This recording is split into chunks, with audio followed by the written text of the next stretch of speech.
Halo, Assalamualaikum penonton setia vlog Rini dimanapun Anda berada.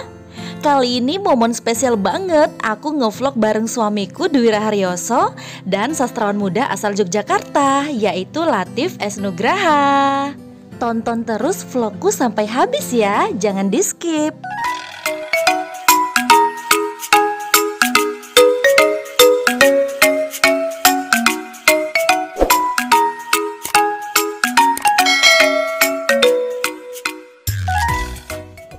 Jadi ceritanya kita tuh lagi di acara Musyawarah Nasional Sastrawan ketiga yang diadain Badan Bahasa Kemdikbud di Novotel Mangga 2 Square, Jakarta Utara.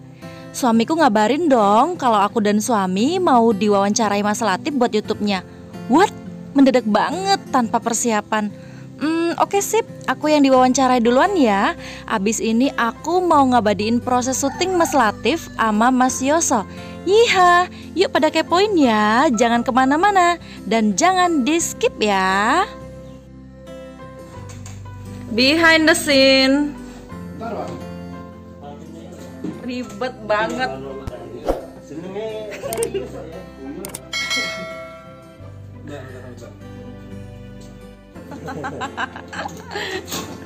Ntar ya, malu Pak ya, baru pindah ini.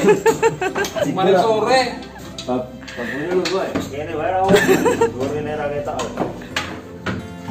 Oke, kita simpan dulu barang-barang berharga ya, biar nggak kelihatan di YouTube-nya Mas Latif. Tapi di YouTube aku semuanya kelihatan loh teman-teman. Sip. Jadi tekan dulu. Lucu, bangun ya. Nanti bukannya payah ya Mas Latif mau nyutingnya kalau di situ. Ya ampun, bingung deh sama Mas Yosa, masa dia yang ngatur sih? Kan harusnya kameramen ya yang ngatur ya.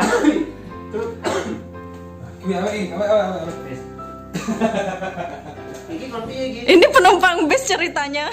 Masa sih? Beneran ya, bagus ya view-nya.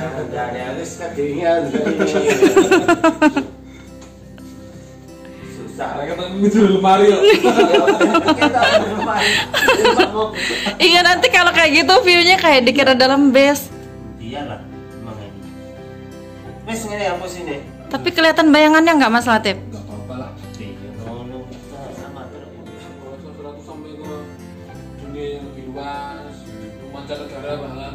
Tapi justru orang-orang muda atau siapapun mereka yang berada di dalam kelas yang dalam hal ini kampus, yang memang khususnya fakultas sastra atau prodi sastra atau prodi pendidikan bahasa dan sastra, apakah mereka itu membaca sastra? Nah iya. Termasuk guru-guru bahasa Indonesia dan sebagainya. Ya mantap pertanyaannya. Ya Cerita sekitar itu.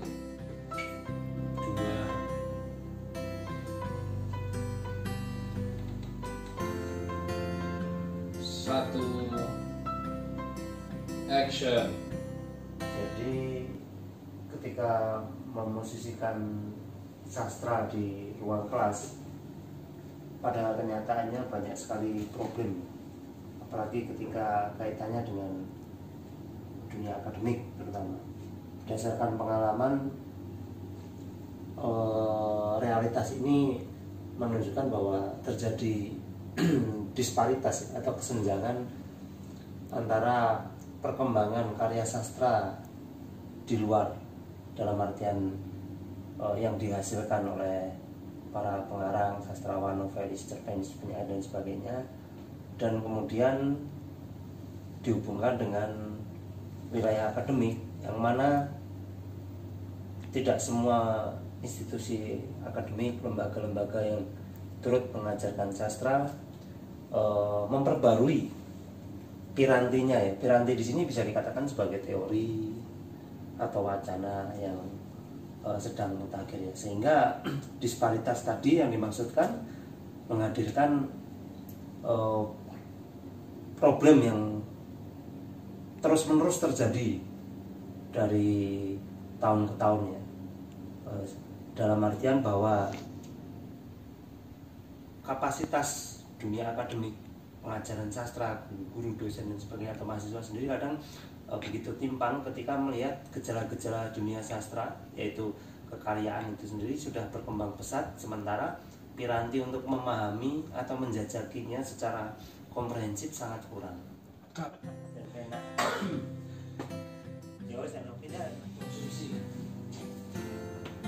Kalian ini teman akrab ya?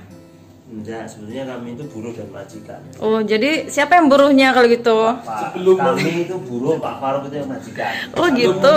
Sebelum dia meniduri kamu, dia menidurin aku dulu. Oh gitu ya, pantesan tadi malam kayaknya lebih memilih mau tidur sama Mas Latif ya. Aku malahan. Oh enggak, kok aku cuma bercanda ya. Dalam lemari nih. Oke. 3, 2, Allah. 3, 2, 1, action.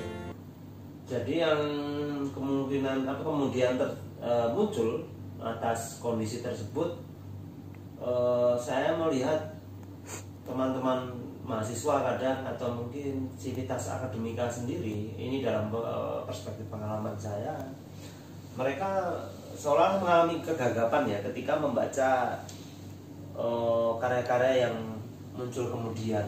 Karena hal ini di asumsi saya didasari oleh terbatasnya piranti-piranti yang saya sebutkan tadi, yaitu isu atau wacana atau bahkan paradigma dalam melihat gejala-gejala sastra mutakhir.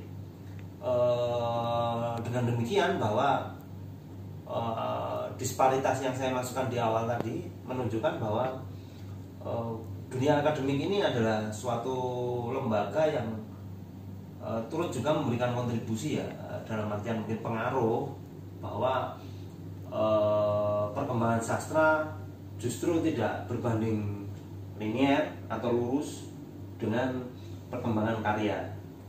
Nah, kebijakan-kebijakan pun yang digulirkan termasuk pembinaan pengajaran atau mungkin ya pengembangan dunia sastra sendiri, alih-alih itu kemudian efektif, cenderung terbatas pada wilayah administratif.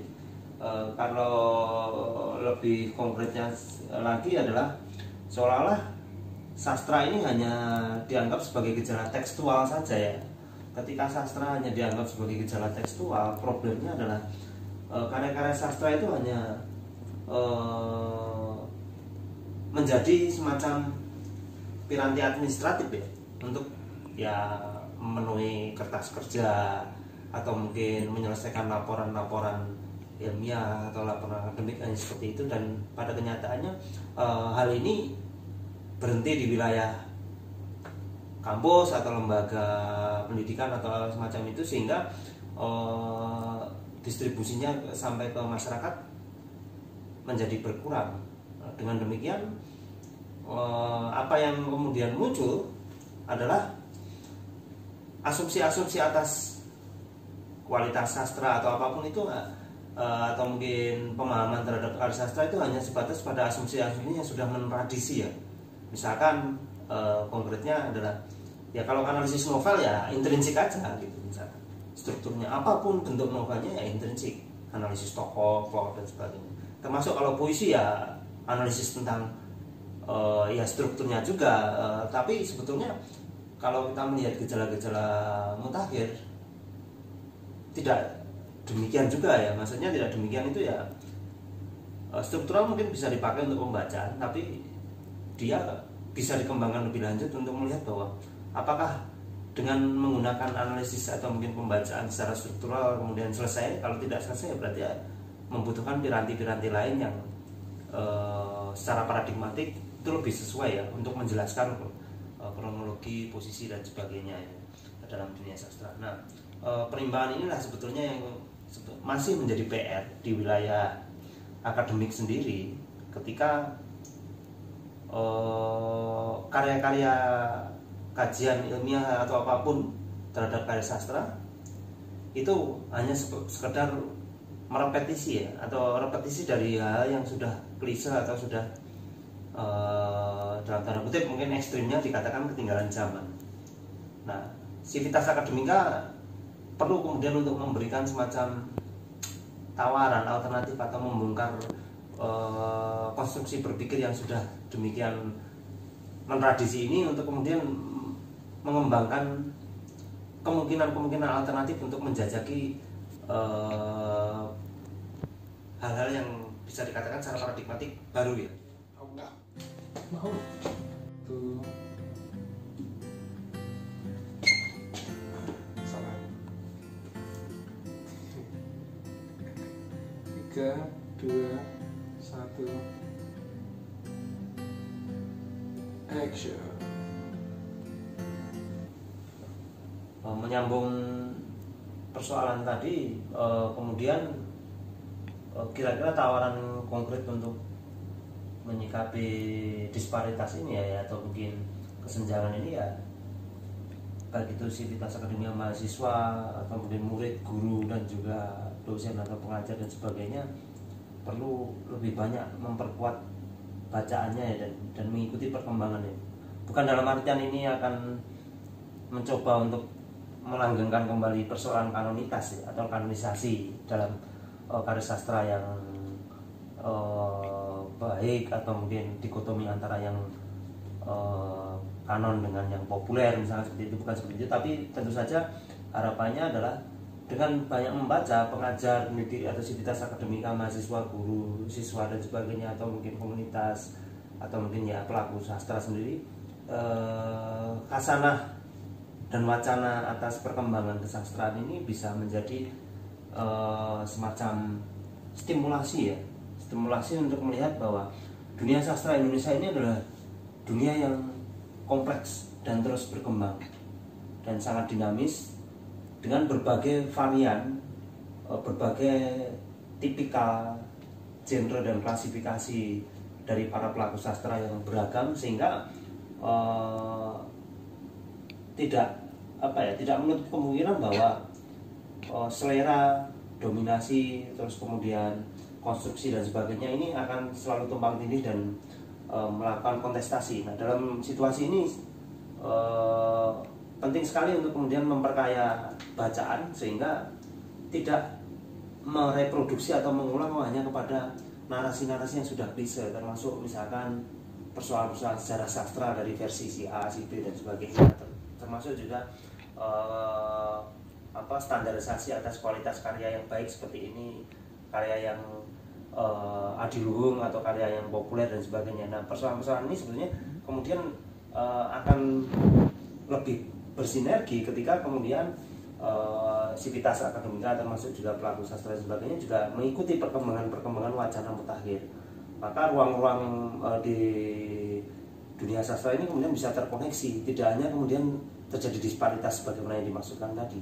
Apalagi ketika era pandemi ini, justru kesempatan yang sangat besar yaitu dibuka dengan adanya akses-akses seminar jarak jauh ya, atau webinar semacam itu, akses-akses daring yang kemudian membuka seluas-luasnya keterlibatan para sivitas akademika, pelaku sastra, komunitas sastrawan, bahkan juga instansi atau mungkin perguruan tinggi misalkan, untuk kemudian juga memberikan sumbangsih pikirannya tentang mau seperti apa sih misalkan karya sastra, atau mungkin apakah memang sudah saatnya kita harus merevisi kurikulum, merevisi misalkan wacana sastra kita, atau mungkin juga dengan banyaknya isu-isu mutakhir atau mungkin wacana-wacana era pasca atau pos yang ditawarkan akhir-akhir ini, maka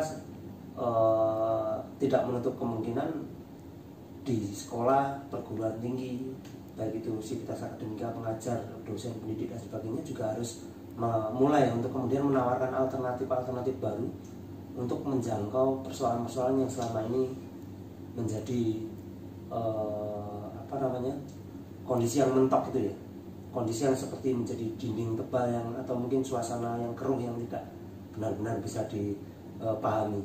Bukan dalam artian tujuannya untuk mengunggulkan satu dominasi, satu konstruksi, satu selera, tidak, tapi justru dengan menunjukkan berbagai diversifikasi dari khasanah kesastraan, baik itu pendidik atau mungkin siswa atau mahasiswa atau dosen, ya mereka semuanya akan bisa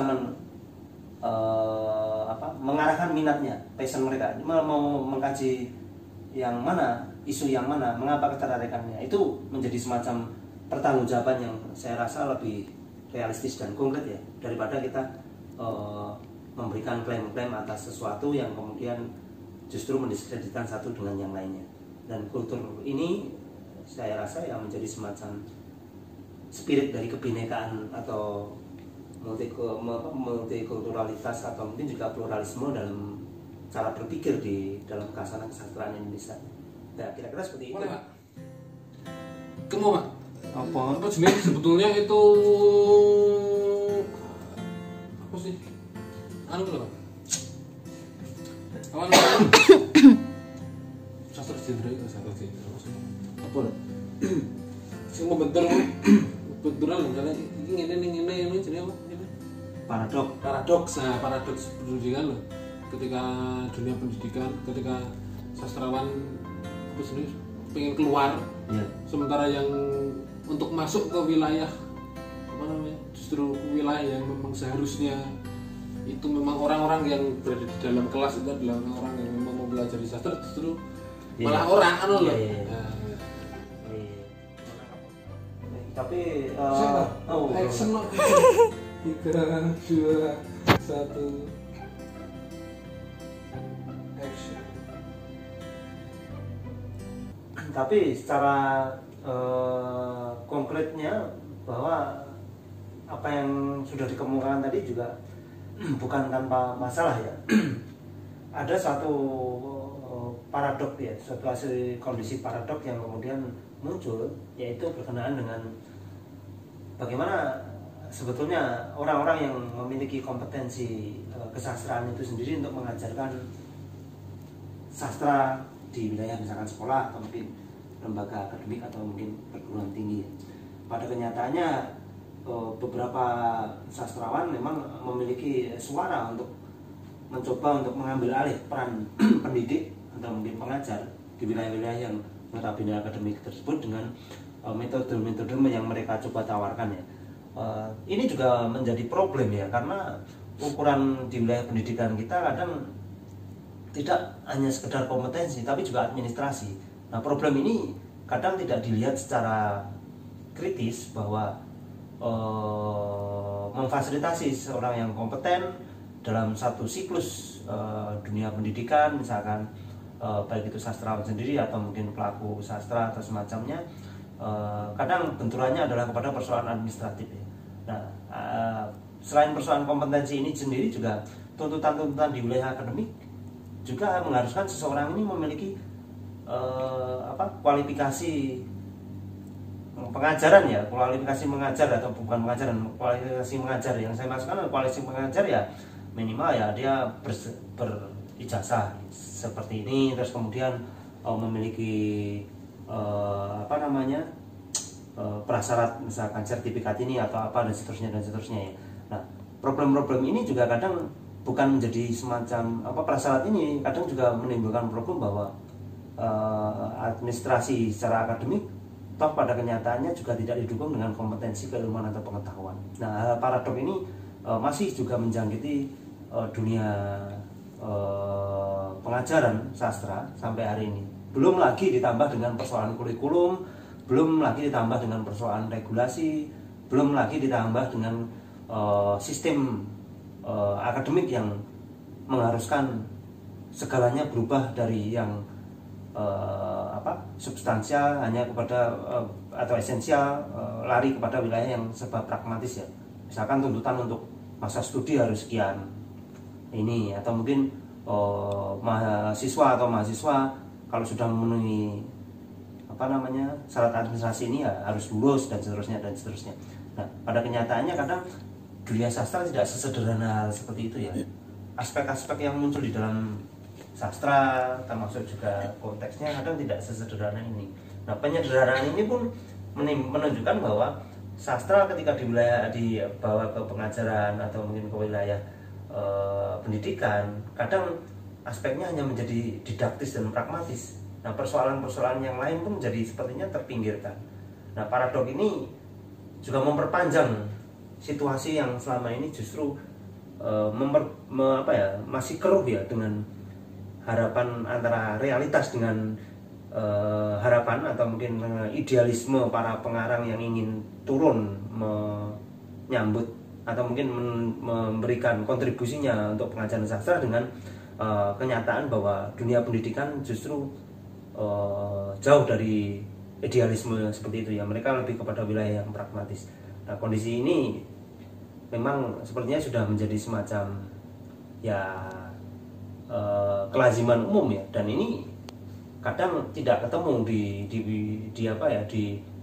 dunia pendidikan sendiri, karena mereka mencoba untuk membuat semacam strategi, formulasi, metode, teknik dan sebagainya yang semuanya mencoba untuk diaplikasikan dalam pengajaran atau mungkin pembinaan atau mungkin pendidikan sastra, bahwa bagaimana sih agar sastra itu mudah dipahami, bagaimana sih membaca puisi yang baik, bagaimana sih menangkap makna puisi, bagaimana sih menganalisis novel dan sebagainya. Kadang tidak hanya sebatas itu karya sastra ya.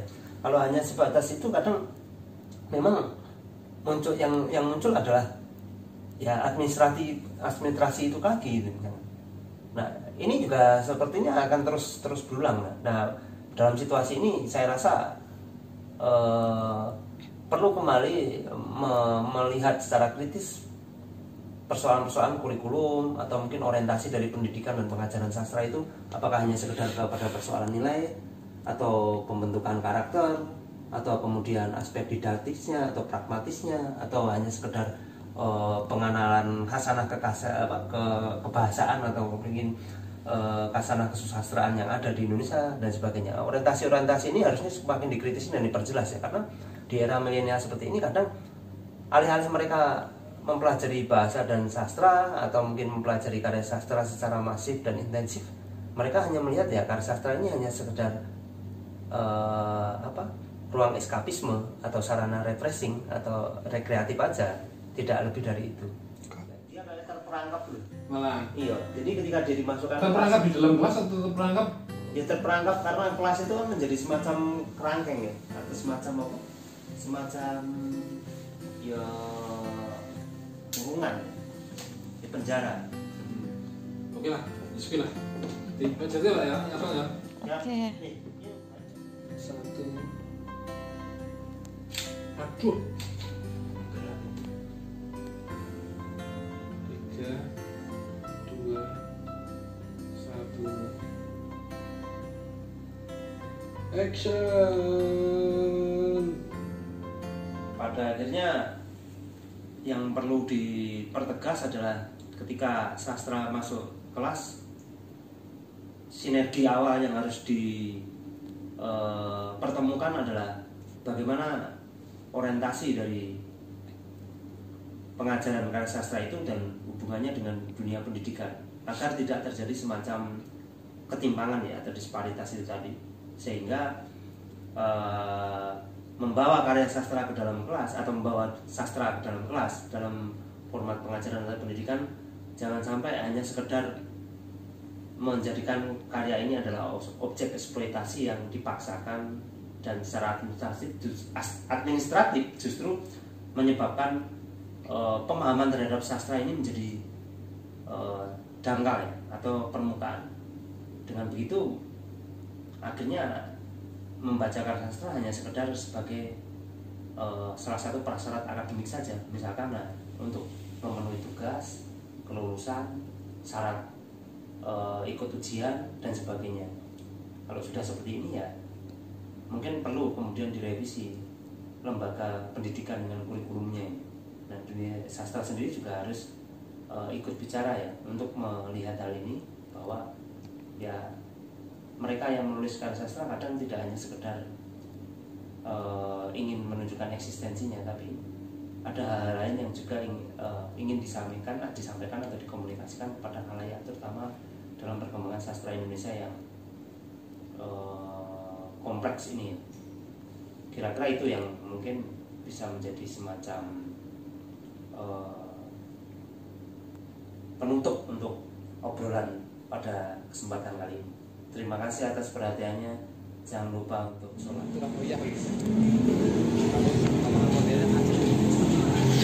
Aku ngikutin dua sastrawan ini jalan-jalan, teman akrab nih. Mas Latif dan Mas Yoso.